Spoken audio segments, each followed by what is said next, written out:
Thank you for watching this Last Mile Profits video. Should parcel lockers be more regulated? Keep viewing to find out more. Last Mile Profits is brought to you by Parcel Pending by Quadient. Gary, our Scottish producer, who lives in Wrocław, actually found an interesting article.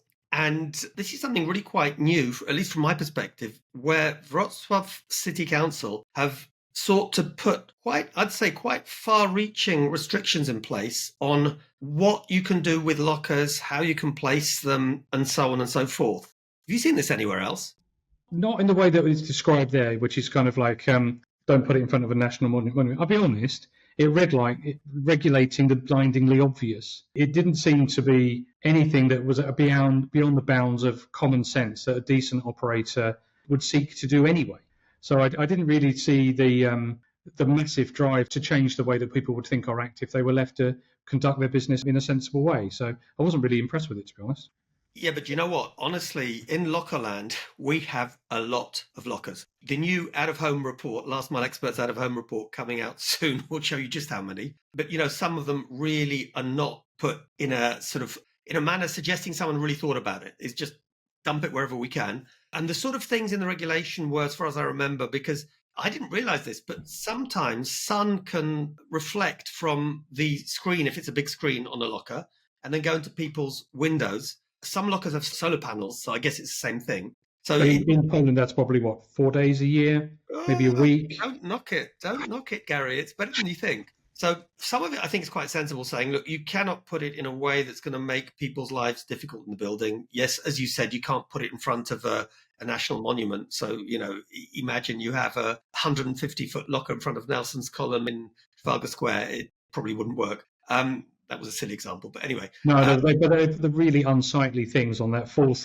plinth anyway. So I don't think 150-foot locker would be either the ugliest or weirdest thing that would ever be allowed to be put into Trafalgar Square. There was actually one that was quite cool, although it favours one particular operator, which said that, they prefer lockers that have plants around them so that they're sort of more green and so on. And there is one operator that in Poland focuses on doing that.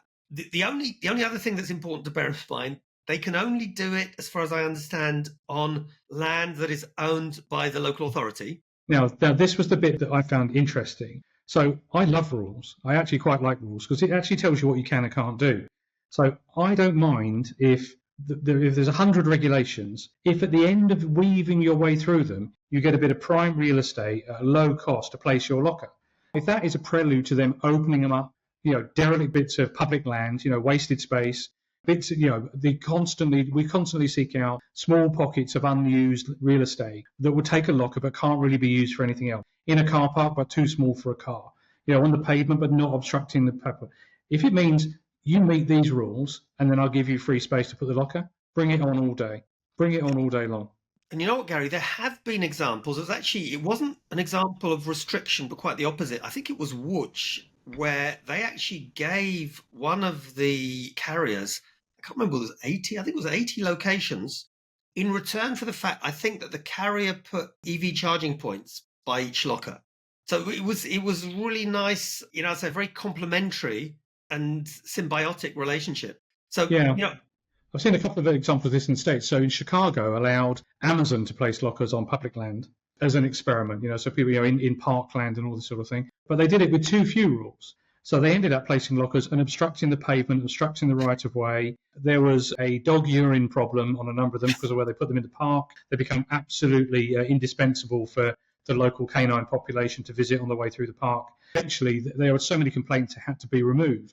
And now we've got, I don't know if you're aware, we've got a demonstration agreement with the New York Department of Transportation. They own several thousand locations across New York City. They are making land available for parcel lockers to us and another company called GoLock.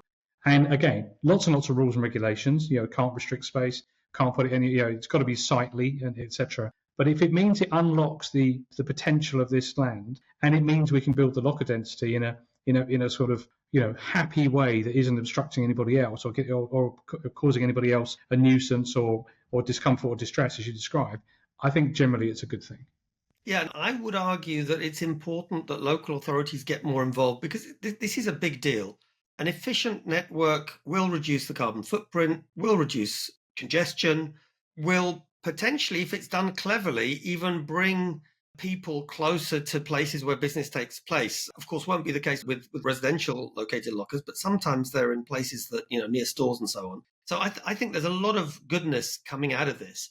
I think the most important thing would be, Gary, probably that we take learnings, because I'm not sure, I haven't heard of many of these projects. And I wonder really whether the operators and the local authorities share their learnings, share this knowledge, because I've not seen a forum where this is discussed.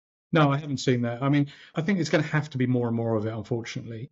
It needs to be done sensibly. For example, we've talked about our network in Japan a few times.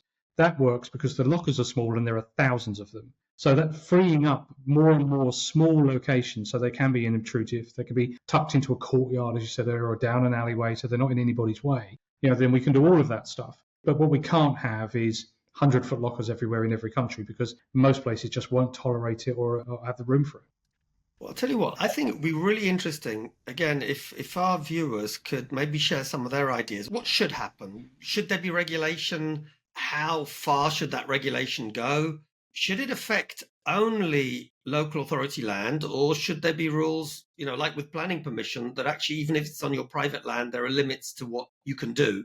My personal view, for the record, is there should be fairly limited but important restrictions on some of the most crazy things. Some of the stuff that, again, our producer living in Wrocław showed me a locker that I think must have been around about 30 or 40 meters long.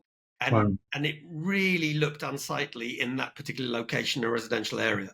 So I think, some rules do need to be there, but I'm with you that, they should be clear, they should be the same for everyone, and they should be reasonable. Yeah, absolutely. In that case, Gary, as usual, great talking. Hopefully the audience have enjoyed this, and, please comment below, as I said earlier. And if you've enjoyed the video, please like and subscribe. And Gary, looking forward to our next chat sometime soon. See you soon, Marek. Last Mile Profits is brought to you by Parcel Pending by Quadient.